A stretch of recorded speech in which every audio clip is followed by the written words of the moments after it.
Antigonus, later known as the One-Eyed, was born into Macedonian nobility, the son of an aristocrat named Philip. Little is known about his youth, but it is certain that from an early age he was shaped for war, a common fate among the nobles of his time. Macedonia, during this period, was a rapidly expanding kingdom under the command of Philip II, father of Alexander. It was in this context that Antigonus began his military career, serving even before the emergence of the empire that Alexander would later build. Alongside Philip II, Antigonus played an active role in the campaigns that consolidated Macedonian domination over Greece, especially after the victory at the Battle of Chaeronea in 338 BC, which marked the great rise of Macedonia over the Greek city-states. With his tactical performance and command skills, Antigonus soon caught attention and gained Philip's trust, being rewarded with positions of responsibility, something rare and valuable in an army already filled with talent. When Alexander ascended to the throne after his father's assassination, Antigonus was already a veteran of numerous battles. Unlike other younger generals who grew up alongside Alexander, Antigonus was older, experienced, and already held the respect of both veterans and new soldiers. This combination made him a strategic asset for the new king. He was not just a field commander, he was also someone who understood the political and logistical aspects of sustaining a growing empire. During Alexander's early campaigns in Asia Minor, Antigonus was responsible for the security and administration of Phrygia, a region that was strategically important from both geopolitical and military perspectives. This appointment was not casual, it was a testament to absolute trust, as Alexander knew he was leaving a vital part of the empire in the hands of a loyal, skilled man with a firm grip.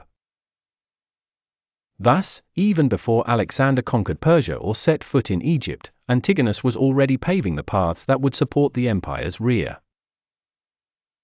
His rise, therefore, was not marked by sudden glory or theatrical. With Alexander leading the Hellenic military force, Antigonus played a vital role in the Macedonian war machine.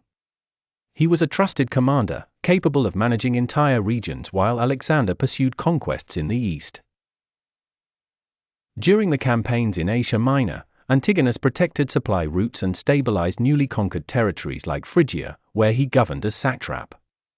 His role required political and administrative skills to maintain order and manage resources.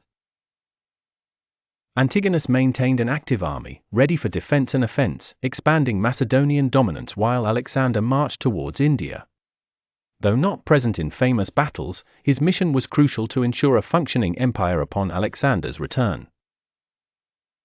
His strategic skill was evident as he suppressed rebellions, defeated Persian satraps, and kept internal enemies in check. Antigonus mastered the balance between conquest and maintenance, solidifying his reputation as an efficient general in the rear. Antigonus was trusted by Alexander, seen as a steadfast and devastating force on the vast board of the empire. His role was crucial in maintaining the empire's stability and ensuring its readiness for Alexander's return. With Alexander's conquests expanding at a dizzying pace, the need to manage vast newly incorporated territories became one of the greatest concerns of the Macedonian command. In this context, Antigonus not only stood out as a general but also revealed himself to be a skilled administrator. When appointed to govern Phrygia, and later Lydia and Pamphylia, he demonstrated a rare combination of military rigidity and political flexibility, essential to maintain control over regions with distinct cultures.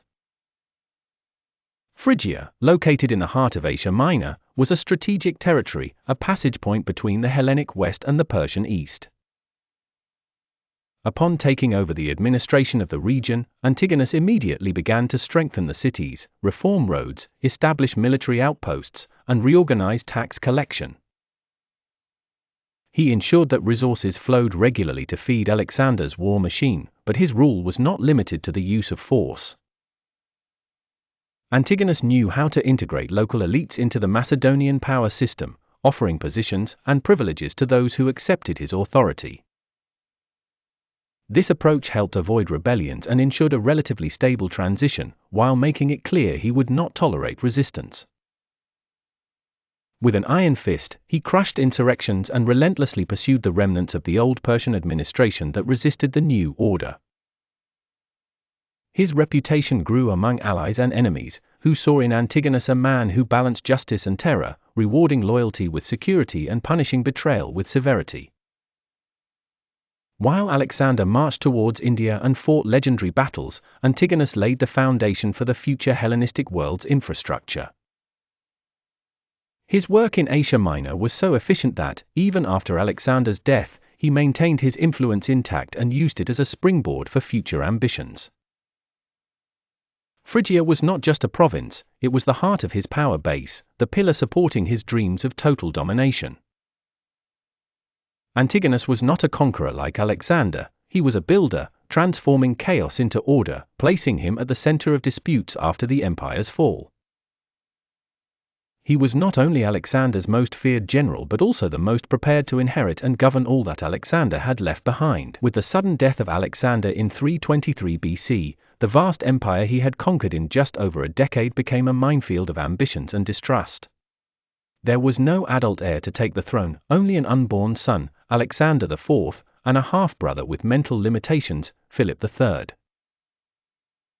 In this power vacuum, the generals who once fought side by side began to move like predators around a golden carcass.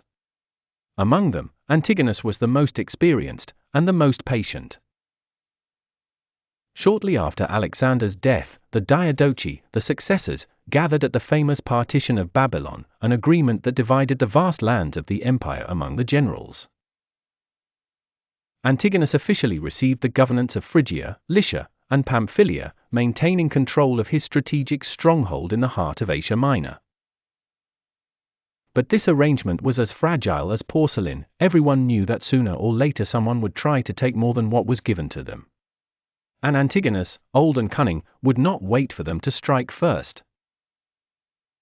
He began to carefully expand his influence, occupying neighboring territories, reinforcing his armies, and building discreet alliances. Soon he clashed with Perdiccas, the official regent of the empire and supreme commander. By refusing to obey orders from Babylon, Antigonus was throwing down the first direct challenge to the new established order. Perdiccas tried to remove him by force but ended up assassinated by his own soldiers during a disastrous campaign in Egypt. Antigonus had survived the first confrontation without even needing to fight directly. His political skill had triumphed over the sword. Over time, new alliances formed, others crumbled, and Antigonus continued to advance. While the other Diadochi were busy disputing small territories or trying to protect their provinces, he was already thinking of something much larger, unifying the empire under his command. It was a bold but logical move. He was the oldest, the most experienced, the most prepared. He was the only one who could rightly claim to have served since the days of Philip II, Alexander's father. For many, he was not just a Diadochus, he was the legitimate moral successor of Alexander. And while the other generals hesitated, Antigonus acted. His troops invaded neighboring territories, his alliances expanded, and the figure of the old general began to transform into something more, a king waiting only for the right crown to take. The stage was set for the great wars that would shape the Hellenistic world. In 306 BC, Antigonus proclaimed himself king of Asia, challenging the other Diadochi and declaring his intention to govern the Macedonian Empire independently. Antigonus aimed to unify the empire under his leadership, restoring Alexander the Great's dream, not just dividing it with other generals. His audacious move generated an immediate reaction from the other Diadochi, who united against him to defeat his ambitions. Ptolemy, Lysimachus, and Seleucus formed an alliance against Antigonus, declaring war for supremacy of the Macedonian Empire. Antigonus found himself at the center of a conflict aimed at his political survival and domination of the empire he helped build. With armies positioned along Asia Minor and Persia, Antigonus used his experience and strategies to conquer territories for his dynasty.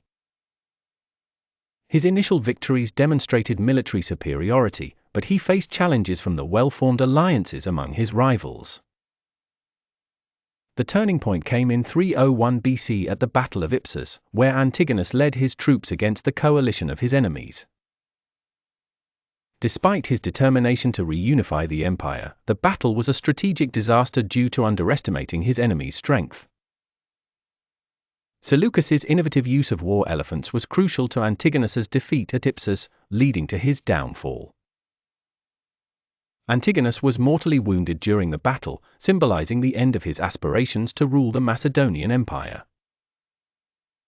Despite the defeat, Antigonus's legacy of ambition, military achievements, and administrative skill continued to influence events. His son, Demetrius, continued the fight for the Antigonid dynasty, despite the fragmentation of the Macedonian Empire. The story of Antigonus as the most feared and ambitious general of Alexander the Great would never be forgotten.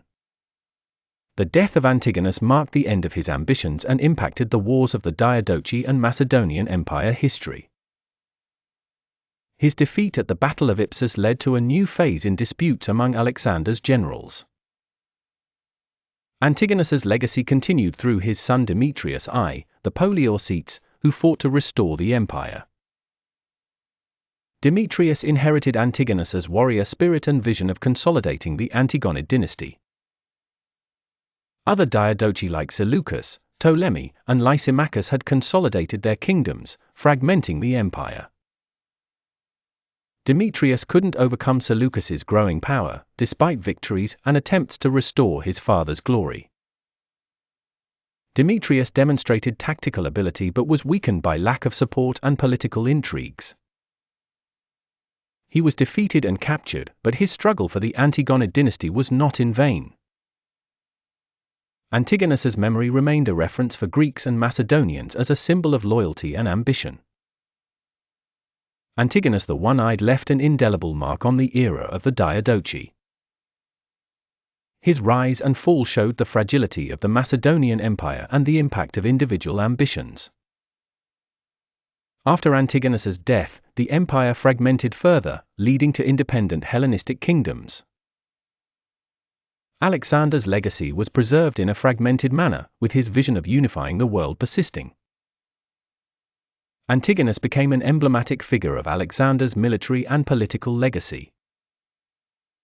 He represented the ambition and tragedy of an empire that couldn't sustain itself as a cohesive unit.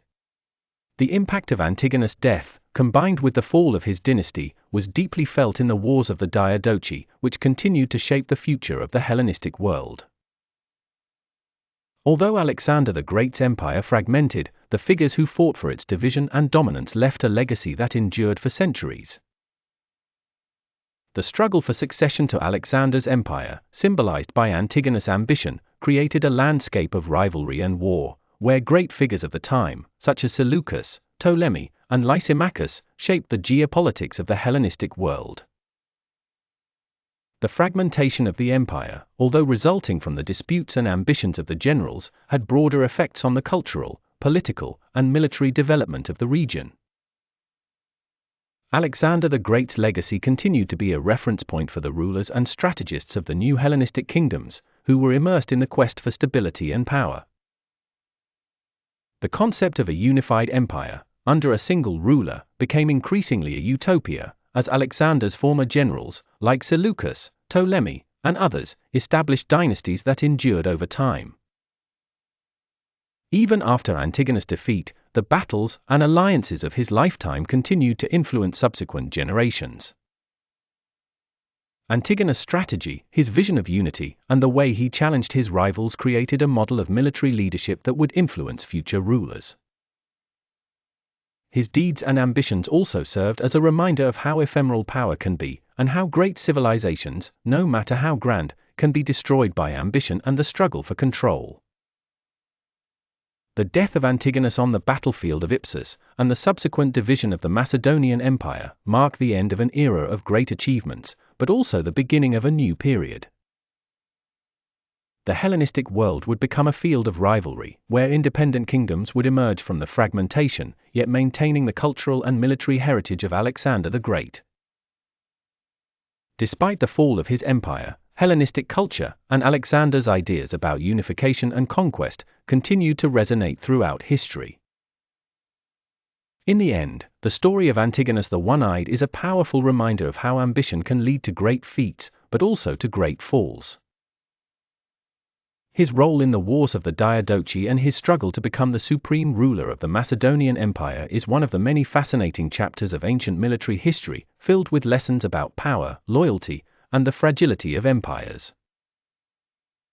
And although Alexander's empire was fragmented, the spirit of conquest and the vision of a united world under a Hellenistic culture continued to influence the fate of the Middle East and the Mediterranean for centuries, until the end of Roman dominance. So, did you enjoy learning about the feared Antigonus the One-Eyed? If so, don't forget to support our channel with your like. It helps us bring more epic videos like this to you. If you want more fascinating stories, epic battles, and curiosities from ancient history, subscribe to the channel now and activate the bell so you don't miss anything. Each subscription means you are part of this journey with us, where we will explore together what history truly has to offer. I count on you to help this channel grow and continue bringing the best content about Alexander's empire and much more. See you in the next video.